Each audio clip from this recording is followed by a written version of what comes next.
रेखाची सासू म्हणाली, रेखा, उद्या तुझ्या नवऱ्याची मामी आपल्या घरी येणार आहे.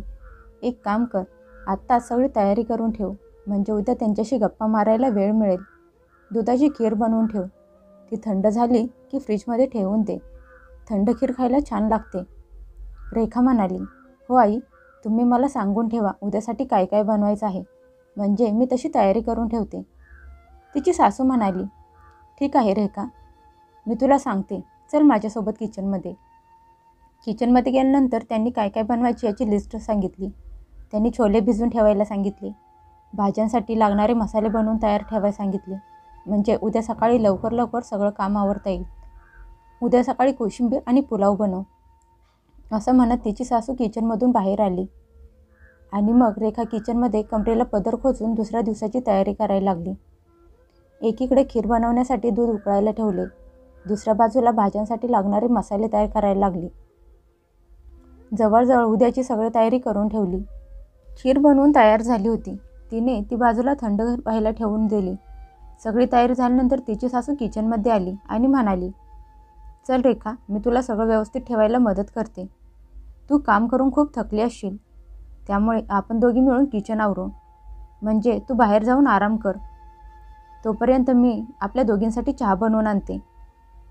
सासूने सांगितल्यावर रेखा तिच्या खोलीत आराम करायला गेली. तिच्या सासूने दोघींसाठी चहा बनवला आणि बाहेर घेऊन आल्या. सुनेला चहा प्यायला आवाज दिला. दोघी सासू सुना मिळून चहा पीत बसल्या होत्या. तेवढ्यात तिची सासू म्हणाली, अगं रेखा, तू तयार होऊन तुझ्या माहेरी जाऊन ये. हे कोण? रेखा म्हणाली, पण आई, असं अचानक का? तिची सासू म्हणाली, अगं तुझ्या आईचा फोन आला होता, त्या तुझी खूप आठवण काढत होत्या, त्यामुळे माझी अशी इच्छा आहे की तू त्यांना भेटून ये. रेखा म्हणाली, पण आई, मी कशी जाऊ शकते? उद्या तर मामी सासूबाई आपल्या घरी येणार आहेत ना? तिची सासू म्हणाली, रेखा, तुझ्या आईची तब्येत ठीक नाही, त्यांना आत्ता त्यांच्या मुलीच्या मदतीची खूप गरज आहे, म्हणून मी तुला माहेरी जायला सांगत आहे. इथलं मी बघून घेते, तू इथली काळजी अजिबात करू नकोस. पण आई, मामी सासूबाई तर मला पहिल्यांदा भेटायला आपल्या घरी येत आहेत, आणि मी जर त्यांना भेटली नाही तर त्यांना खूप वाईट वाटेल. तिची सासू म्हणाली, ती माझी बहिणी आहे, तिला वाईट वाटणार नाही. जेव्हा ती तुमच्या लग्नाला आली नव्हती तेव्हा आपल्याला राग आला होता का? नाही ना? आता तुझी आई आजारी पडली आहे, तर तिला भेटायला तू एका दिवसासाठी गेली म्हणून तिला राग का येईल? तिला वाईट वाटणार नाही. हे कोण? रेखा म्हणाली, पण आई, तुम्ही एकट्या कशा काय सगळं सांभाळणार? तिची सासू म्हणाली, जेव्हा तू या घरात आली नव्हती तेव्हा घरातली सगळी कामं मीच करत होते, सगळं घर मीच सांभाळत होते, आणि तसंही सगळी तयारी तर तू करूनच ठेवली आहेस. उद्या फक्त भाज्यांना फोडणी देऊन भटुरे आणि पुलाव तर बनवायचा आहे. तू इथली काळजी न करता आरामात तुझ्या आईला भेटायला जा. मी तुझ्यासाठी रिक्षा बोलावली आहे, तू जाऊन लवकर तयार हो, रिक्षा येतच असेल. पण आई, त्यांना तरी घरी येऊ द्या, मी त्यांच्यासोबत माहेरी जाते, ते मला ऑफिसमधून आल्यावर माहेरी सोडून येतील. अगं रेखा, त्याला ऑफिसवरून यायला उशीर होईल, आणि मग तुला पण माहेरी पोचायला जास्त उशीर होईल. 1 तासाचा रस्ता आहे, आत्ता निघालीस तर वेळेवर पोहोचशील. रेखा म्हणाली, ठीक आहे आई, मी आत्ता आईला फोन करून कळवते. तिची सासू म्हणाली, रेखा, तुझा माझ्यावर विश्वास नाही का? आता तुझी आई बोलल्यावरच मग तू जाणार आहेस का? मी तुझी आई नाही का? हे कोण? रेखा म्हणाली, सॉरी आई, माझा तसा उद्देश नव्हता, मी आत्ता जाऊन तयार होते. असं म्हणत रेखा आवरण्यासाठी तिच्या खोलीत गेली. आवरून बाहेर येईपर्यंत दारात रिक्षा येऊन उभी होती. रेखा रिक्षात बसून माहेरी निघाली. सगळ्या रस्त्यात रेखा विचार करत होती की आईला असं अचानक काय झालं असेल, पण सासूचे बोलणे ऐकून तिची हिंमत झाली नाही आईला फोन करून विचारावे की काय झालं आहे म्हणून. इकडे तिची सासू खूप खुश होती. त्यांनी त्यांच्या सुनेला माहेरी पाठवून दिलं. माहेरी पोहोचल्यावर रेखाने बघितलं तर तिची आई चांगली ठणठणीत होती. मुलीला असं अचानक घरी आलेली बघून तिची आई हैराण झाली आणि म्हणाली, अगं रेखा बाळा, तू यावेळी माहेरी कशी काय आलीस, आणि ती पण एकटी? रेखा म्हणाली, आई, तुझी तब्येत तर ठीक आहे ना? असं अचानक काय झालं तुला? मी तर खूप घाबरून गेले होते. मला आई म्हणाल्या तुझ्या आईची तब्येत बरी नाही आणि मला जबरदस्ती माहेरी पाठवून दिलं. उद्या तर घरी पाहुणे येणार आहेत. रेखाची आई म्हणाली, असू दे बाळा, सकाळी माझ्या तोंडातून निघून गेलं होतं की आज मला थोडं बरं वाटत नाही, त्यामुळे तुझी आठवण येत आहे. आणि तुझ्या सासूने तर तुला माझ्याजवळच पाठवून दिले. तुझ्या सासूचा स्वभाव किती चांगला आहे. खरं तर गोष्ट ही होती की रेखा दिसायला जास्त सुंदर नव्हती. तिचा रंग पण थोडा सावळा होता. त्यामुळे रेखाची सासू तिला पसंत करत नव्हती. त्यांची अशी इच्छा होती की त्यांची सून दिसायला गोरीपान आणि सुंदर असावी, कारण त्यांचा स्वतःचा मुलगा अनिल दिसायला सुंदर आणि रुबाबदार होता. त्याच्यासाठी स्थळं शोधताना त्याच्या आईला खूप प्रॉब्लेम होत होता. त्या एकापेक्षा एक सुंदर मुलींना नकार देत चालल्या होत्या. हा विचार करून की माझा मुलगा खूप रुबाबदार आहे, मग त्याची होणारी बायको कमीत कमी सुंदर आणि गोरी तरी असावी. असं करता करता 3 वर्षे निघून गेली. अनिल पण आईला म्हणाला, आई, इथून पुढे मी कुठलीही मुलगी बघायला येणार नाही. मी असा कुणाच्या मुलीचा अपमान करू शकत नाही. एक दिवस त्याच्या वडिलांनी त्याच्यासाठी स्थळ बघितलं. ते स्थळ त्यांच्या मित्राच्या भाचीचं होतं. अनिलच्या आईने रेखाचा फोटो बघितला होता. नाकी डोळी चांगली होती, पण फोटोत तिचा रंग त्यांना नीट समजला नाही. त्याच्या आईला मुलीला बघायला मुलीच्या घरी जायचं होतं, पण त्याच्या वडिलांनी सगळा निर्णय त्यांच्या मुलावर अनिलवर सोडला. अनिल म्हणाला, बाबा, ज्या मुलीशी माझं लग्न लावणार आहेत त्या मुलीशी लग्न करायला मी आनंदाने तयार आहे. त्याचे वडील म्हणाले, रेखा माझ्या जुन्या मित्राची भाची आहे. तिला वडील नाहीत. तिची सगळी जबाबदारी माझ्या मित्रावर आहे. हे ऐकून अनिल म्हणाला, बाबा, जशी तुमची इच्छा असेल मी तयार आहे. त्यामुळे न बघताच अनिल आणि रेखाचं लग्न पक्कं झालं. अनिलच्या आईने त्याला खूप समजावले की एकदा मुलगी जाऊन बघू नये, तिला भेटून तिचा स्वभाव बघून घे. पण अनिलने त्याच्या वडिलांच्या शब्दाचा मान ठेवला आणि म्हणाला, जसं बाबा म्हणतील तो तसंच करेल. त्याची आई त्यांच्या नवऱ्याशी बोलल्या की त्यांना एकदा मुलगी बघायची आहे, तिच्याशी बोलायचं आहे. शेवटी ती या घरची होणारी सून आहे. त्यांनी खूप प्रयत्न केला, पण त्यांचा नवरा या गोष्टीसाठी तयार झाला नाही आणि अशा पद्धतीने रेखा आणि अनिलचं लग्न झालं. लग्न झाल्यावर त्या त्यांच्या नवऱ्यावर खूप चिडल्या होत्या की त्यांची सून दिसायला गोरी आणि सुंदर नाही, सावळी आहे. कमीत कमी माझ्या मुलाला शोभेल अशी तरी हवी होती. कमीत कमी घरात फिरताना तरी चांगली दिसली असती. पण त्यांच्या नवऱ्यांनी त्यांना विश्वास दिला की सगळं चांगलं होईल. मुलगी खूप संस्कारी आहे. मी तर तिला तेव्हापासून ओळखतो जेव्हा तिचा जन्म झाला होता. तू तर माझ्या त्या मित्राला ओळखतच असशील. ही त्याच्या लहान भावाची मुलगी आहे. 3 वर्षापूर्वी त्याचं एका अपघातात निधन झालं. रेखाची आई सरकारी नोकरी करते, त्यामुळे त्यांच्या घराचा खर्च आरामात निघतो. तिला एक लहान भाऊ आहे आणि हे नातं माझ्या मित्राने पुढं होऊन जोडलं आहे. मग मी त्याला नकार कसा देऊ शकतो? आणि तसंही आपल्या घरात कशाचीही कमी नाही, फक्त एका सुनेची कमी होती. ती पण रेखाने पूर्ण केली. अनिलच्या आईच्या मनात कुठे ना कुठे हे टोचत होतं की त्यांना सुनेच्या रूपात रेखा का मिळाली. त्यांनी एकापेक्षा एक चांगली स्थळं नाकारली होती आणि आता जो पण रेखाला बघेल तो माझी चेष्टा उडवेल की हिच्यासाठी मी माझ्या मुलाला आलेली चांगली स्थळं नाकारली होती. आज जेव्हा मामी रेखाला बघायला घरी येणार होत्या तेव्हा तिच्या सासूने कारण सांगून सुनेला आदल्या रात्रीच माहेरी पाठवून दिलं. त्यांच्या बहिणींनी विचारल्यावर त्या म्हणाल्या, काय करू, माझी सूनच अशी आहे. दुसऱ्या दिवशी त्यांची बहिणी त्यांच्या घरी परत गेली आणि रेखा घरी परत आली. पण तिची सासू खूप आनंदात होती. काही दिवस निघून गेले. त्या सुनेला म्हणाल्या, तिची नणंद आजारी आहे, त्यामुळे अनिल ऑफिसला जाताना त्याच्यासोबत जाऊन तिला बघून ये आणि संध्याकाळी घरी येताना अनिल तुला परत घेऊन येईल. संध्याकाळी जेव्हा रेखा घरी परत आली आणि बघितलं तर किचन खूप घाण पडलं होतं. भांडी खरकटी घासायची पडली होती. त्यामुळे ती आल्या आल्या कामाला लागली. नंतर तिला समजलं की तिच्या सासूची धाकटी बहीण त्यांना भेटायला आली होती आणि जेवण स्वतः तिच्या सासूने बनवलं होतं. हे सगळं रेखाला खूप विचित्र वाटत होतं की मामी आल्या होत्या तेव्हा पण तिला कारण काढून माहेरी पाठवून दिलं आणि आज मावशी येणार होत्या तर तिला तिच्या नंदेच्या घरी पाठवून दिलं. त्यांची पण तब्येत जास्त खराब नव्हती, फक्त थोडीशी सर्दी झाली होती. पण रेखा सासूला काय बोलणार? ती गप्प बसली. जेवण बनवल्यानंतर जेवणासाठी सासू सासऱ्यांना बोलवण्यासाठी त्यांच्या खोलीकडे निघाली. दार वाजवणार होती पण बघितलं तर दार थोडंसं उघडं होतं. आतून सासऱ्यांचा आवाज येत होता, जे तिच्या सासूवर ओरडत होते. ते म्हणाले, सुमन, तुला लाज वाटायला पाहिजे.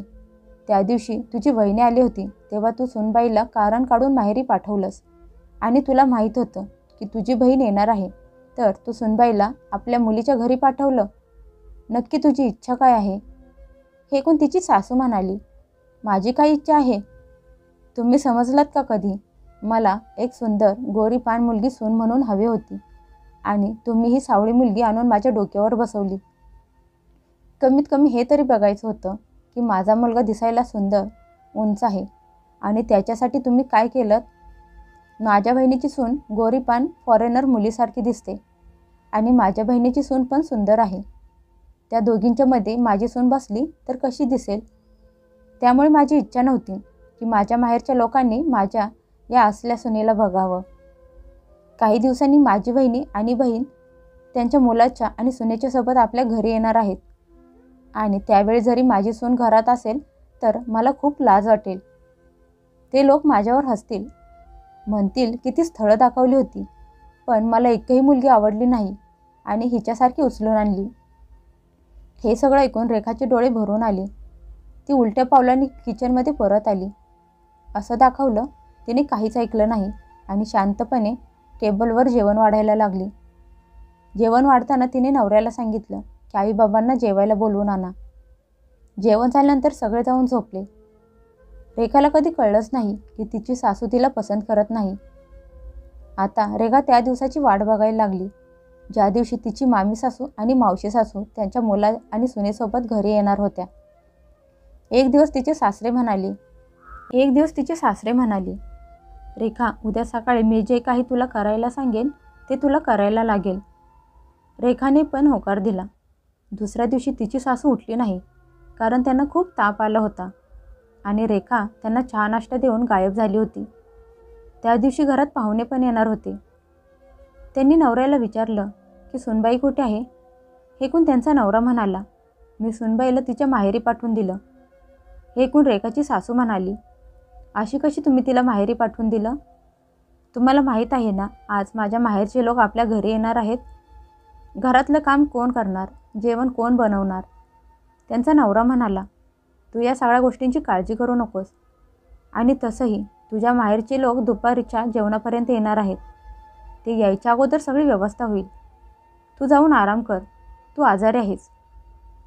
त्या उठायला लागल्या तर त्यांच्या नवऱ्याने त्यांना गोळी दिली आणि झोपायला सांगितलं. त्या गोळी खाऊन झोपल्या. जेव्हा जाग आली तेव्हा त्यांच्या माहेरचे सगळे लोक त्यांच्या खोलीत उभे होते. त्यांची बहिणी आणि बहीण त्यांना विचारत होत्या की सुनबाई कुठे आहे, पण त्यांच्याजवळ या प्रश्नाचं उत्तर नव्हतं. त्यांच्या नवऱ्याने सगळ्यांना जेवण करायला बोलावलं. सगळे पाहुणे पोट भरून जेवले. जेवणाची खूप प्रशंसा केली, पण त्यांची बहिणी या गोष्टीवरून नाराज होत्या की आज पण त्यांची अनिलच्या बायकोशी भेट झाली नाही. आम्ही सगळे तर तिला भेटायला आलो होतो आणि ती घरातून पळून जाते. आजपर्यंत तिच्या हातचे बनवलेलं जेवण पण खाल्लं नाही. हे ऐकून रेखाचा सासरा म्हणाला, हे सगळं जेवण माझ्या सुनेनं बनवलं आहे. हे ऐकून त्यांची मेहुणी म्हणाली, मग भाऊजी, तुमची सून कुठे आहे? ताई एवढी आजारी आहे आणि तिला असं आजारपणा सोडून ती कुठे निघून गेली? हे ऐकून रेखाचा सासरा म्हणाला, कारण तुमच्या बहिणीची अशी इच्छा नाही की आमची सून तुमच्या समोर यावी. पण का? ते म्हणाले, कारण आमची सून तुमच्या सुनेच्यासारखी गोरीपान आणि सुंदर नाही. माझ्या बायकोला तुम्हाला आमची सून दाखवायला लाज वाटते. माझी सून तिच्या सासूच्या आज्ञेचे पालन करते, त्यामुळे ती तुमच्या समोर येत नाही. रेखाच्या सासूची बहीण म्हणाली, असं काय झालं ताई? आम्ही तुझ्या सुनेला बघितलं आहे, तिचा फोटो बघितला आहे. भाऊजी म्हणाले, मागच्या वेळी जेव्हा मी आले होते तेव्हा सगळं जेवण तुझ्या सुनेनं बनवलं होतं. मग त्यावेळी तू खोटं का बोलली होतीस? जेव्हा कधी पण आम्ही तुझ्या घरी येऊ तेव्हा तू तुझ्या सुनेला घरातून बाहेर काढणार का? एवढं चवदार जेवण खाऊन कोणीच बोलणार नाही की तुझ्या सुनेमध्ये कुठल्या गोष्टीची कमी आहे. रूप आणि गुण तर देव देतो, जो जसा आहे त्याची कदर करायला शिक. नाहीतर यानंतर आम्ही तुझ्या घरी परत कधीच येणार नाही. आत्ताच्या आत्ता तुझ्या सुनेला घरी परत बोलावून घे, नाहीतर आम्ही निघालो. रेखाच्या सासूने नवऱ्याकडे बघितलं आणि विचारलं, सुनबाई कुठे आहे? तुम्ही तिला इथे बोलवून घ्या. ठीक आहे, मी तिला आत्ता बोलवतो, पण अगोदर तू मला वचन दे की इथून पुढे तू आपल्या सुनेच्या रंगावरून कधीच अपमान करणार नाहीस, नाहीतर मी तुला कधीच माफ करणार नाही. तिची सासू म्हणाली, ठीक आहे, मला मान्य आहे. मी सुनबाईची पण माफी मागेन. ती जिथे कुठे असेल तुम्ही तिला लगेच बोलवून घेऊन या. तिच्या सासऱ्यांनी रेखाला आवाज दिला आणि रेखा तिच्या खोलीतून बाहेर आली.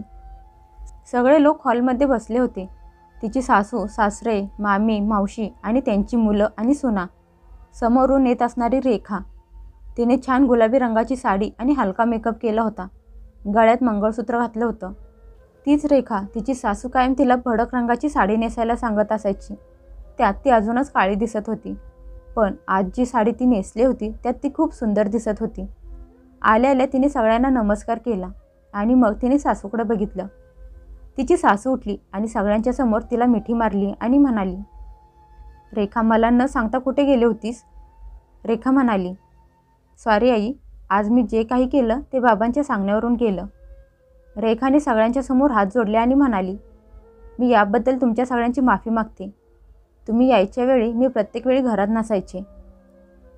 अगं हे काय ताई, एवढी छान सून तू आमच्यापासून लपवून ठेवलीस.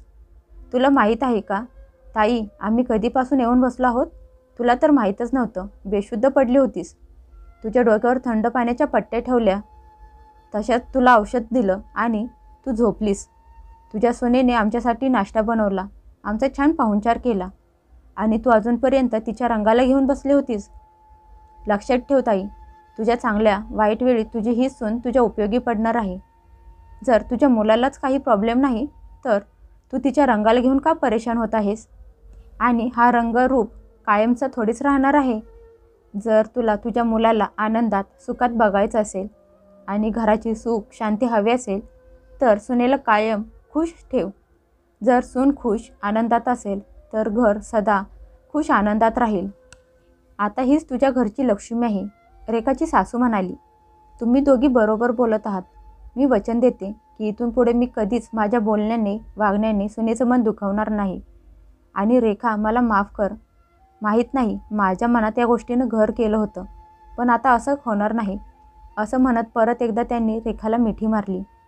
घरची सून घरची लक्ष्मी असते, त्यामुळे घरच्या सुनेला कधीच नाराज करू नका. तिला कायम खुश आनंदात ठेवा.